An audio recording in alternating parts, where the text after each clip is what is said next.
नमस्कार मित्रांनो, अभ्यासवाणी या चॅनलवर तुमचं स्वागत आहे. अभ्यासवाणी रोज अभ्यास रोज प्रगती. आजच्या व्हिडिओमध्ये आपण बॉम्बे हायकोर्ट क्लर्क भरती 2026 बद्दल अपडेट बघणार आहोत. या अपडेटमध्ये आपण काही प्रश्न कव्हर करणार आहोत, जसं की सेकंड आन्सर की कधी येईल, रिझल्ट कधी लागेल आणि टायपिंग टेस्ट केव्हा होईल. या सर्व प्रश्नांची उत्तरे मी आजच्या व्हिडिओमध्ये देणार आहे.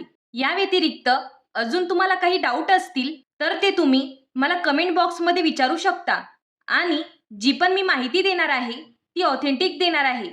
त्यासोबतच जी 2025 मध्ये हायकोर्टची जी प्रोसेस झाली होती त्या प्रोसेसवर आधारितच ही अपडेट मी सांगणार आहे.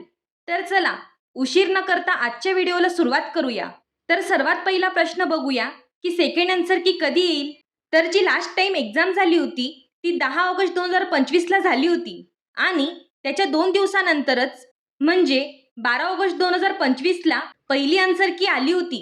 पण यावेळी काय झालं, 26 एप्रिलला एक्झाम झाली आणि 27 एप्रिलला म्हणजे लगेचच दुसऱ्या दिवशी पहिली आन्सर की आलेली होती. म्हणजे यावेळेस जी प्रोसेस आहे ती अजून जास्त फास्ट असणार आहे. तर बघा 2025 मध्ये ती 26 ऑगस्ट 2025 ला आली होती, म्हणजे 12 ऑगस्टला पहिली आन्सर की आणि 26 ऑगस्ट 2025 ला दुसरी आन्सर की आली होती. म्हणजे याचा अर्थ एक्झाम नंतर 16 दिवसांनी दुसरी आन्सर की आली होती. त्यामुळे यावेळी एक्झाम झाली होती 26 तारखेला, म्हणजे 26 एप्रिल 2026 ला. आपण जर बघितलं की 16 दिवसानंतर म्हणजे यावेळी 12 मेच्या आसपास सेकंड आन्सर की येऊ शकते. हे झाले पहिल्या प्रश्नाचे उत्तर की सेकंड आन्सर की कधी येईल.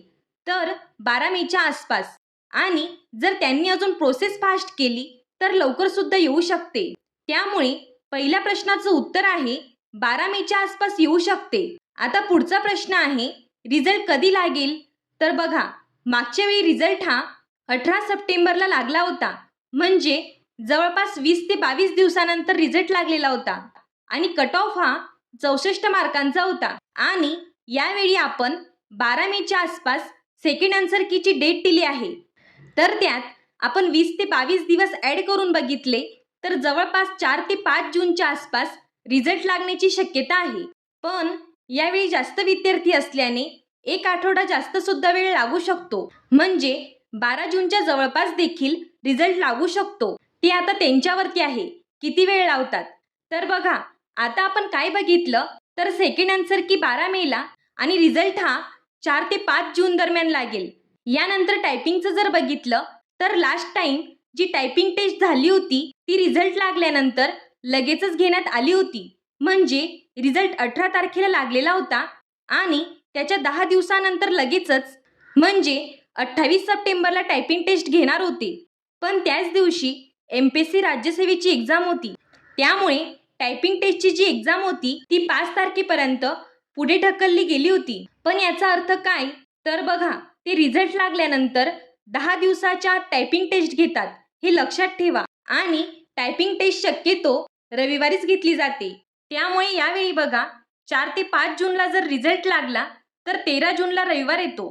त्यामुळे जवळपास 13 जूनपर्यंत तुमचं टायपिंग टेस्ट होऊ शकतं. जरी डेट पुढे गेली तर जास्तीत जास्त 20 जूनपर्यंत तुमची टायपिंग टेस्ट होऊ शकते. त्यामुळे 13 जून किंवा 20 जून ही डेट पुढे ठेवून तुम्हाला टायपिंगची प्रॅक्टिस करायची आहे, हे लक्षात ठेवा. तर बघा मी सेकंड आन्सर कीची डेट काय सांगितली तर 12 मे आणि रिझल्ट हा जवळपास 4 ते 5 जून दरम्यान. आणि जी टायपिंग टेस्ट ती तुमची 13 जून किंवा 20 जूनच्या आसपास होण्याची शक्यता आहे. तसंच कट ऑफ किती लागेल याची माहिती मी मागील व्हिडिओमध्ये दिलेली आहे. अजून या व्यतिरिक्त तुमचे काही डाऊट्स असतील तर ते तुम्ही कमेंट बॉक्समध्ये विचारू शकता. अशाच इम्पॉर्टंट अपडेट्ससाठी चॅनलला सबस्क्राईब करा. धन्यवाद. अभ्यासवाणी रोज अभ्यास रोज प्रगती.